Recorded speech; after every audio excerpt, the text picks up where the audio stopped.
I dread taking pills, but I do them every night. And, for me, it's a little bit of practicing self-love and self-care, because while I don't like it, I learned so much the hard way that I need to do this. I really need to do this. I learned the hard way from having had my autoimmune illness, that I needed to take control of my well-being, and coming to terms that, sometimes we put blame on other things for the things that, that we experience. And for me, it was, so stress-induced. And so now I'm, fully aware that, these are the things that I have to do to balance myself, and I owe it to my family, I owe it to myself, to take care of myself. It took a long time to be diagnosed, and it manifested in me with severe pain, unpredictable as to where it would happen in my body, but really, really, really severe, piercing, sharp pain. And so I would have to take a lot of pain medication that, it was beginning to take a toll. Anyways, and not too much medication was working on me. And it was crippling me. So I was on crutches.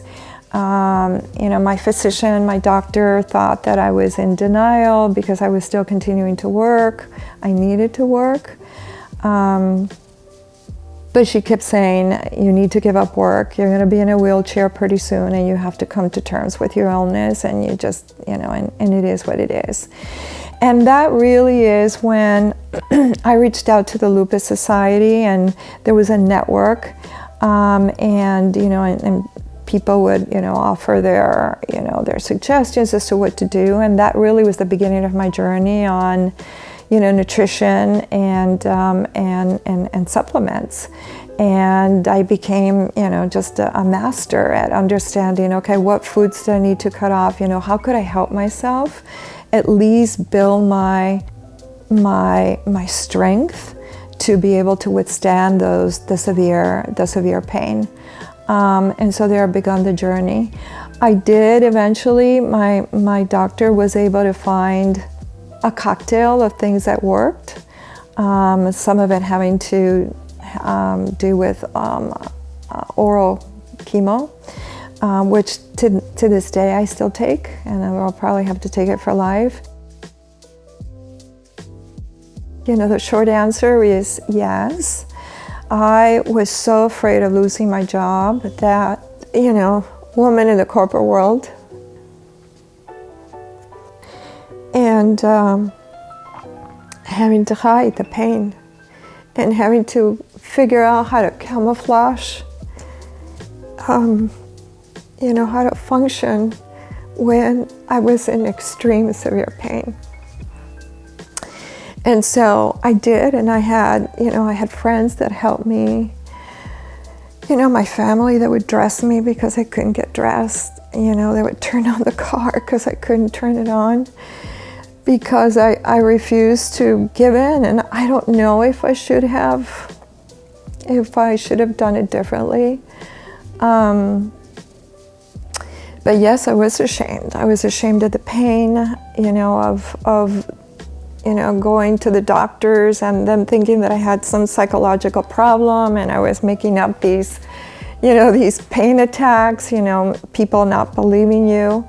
Ashamed of sharing that and being completely open. I've only recently become comfortable talking about it. And I'm not sure why. I think I certainly know that the experience of coming into remission from this illness empowered me. I think that has helped me subsequently in my career, and and through other challenges and circumstances that can induce stress. It's only really recently that I've just sort of, come to terms with that.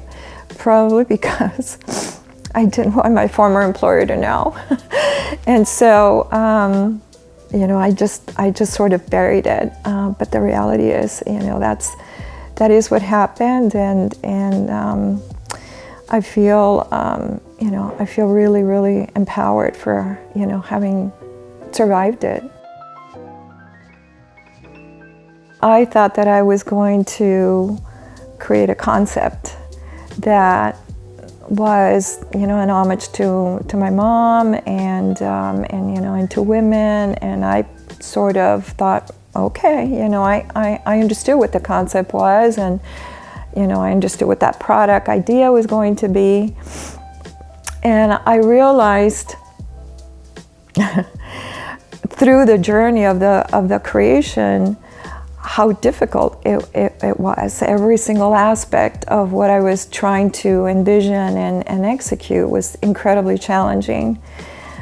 Certainly from the design and the functionality, but I didn't realize that it would challenge me to my core, because it was, just even talking about my mom was already difficult.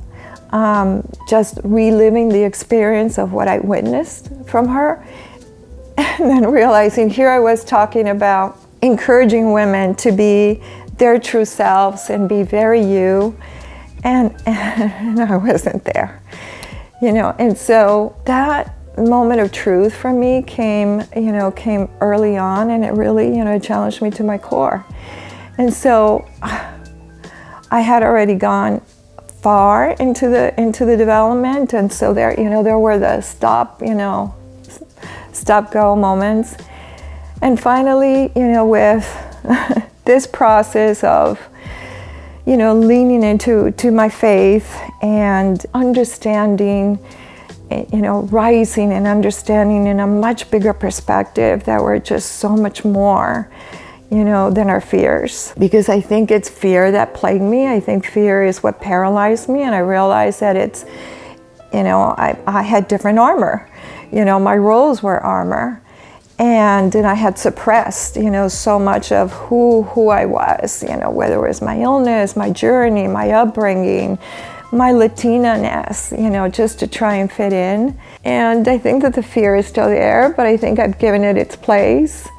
And I feel stronger, every day. And I realized, there was such fear of failure, right? And and I'm now at a place of understanding that it's not about the failure, that there is no failure, there is the growth. There is the experience of the moment, there is the enrichment of really taking those steps. Rejection, right? It just, having all those no's, and I think I have always overcompensated. I've always just tried to be an overachiever because I couldn't handle rejection well. And I'm super insecure, and I'm very introverted. And then I, live with fear through most of my life. So I'm just someone that, can be, I can be scared of my own shadow. And yet, I've learned to accept it and understand the gifts within that. Definitely when I'm in prayer. In a meeting, when I'm about to, make a pitch. When I'm in creation mode, that's my high. And I'm paranoid of most things.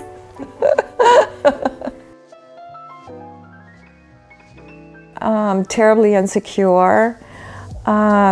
There are things there are aspects, there are conditions, there are situations that will trigger me to really come out of my skin. I'm a Libra, so I believe in justice, and I cannot handle injustice in any way, shape, or form, cannot handle lack of respect. All of my 1000% of Latina really comes out of me, and so I'm super protective of other people.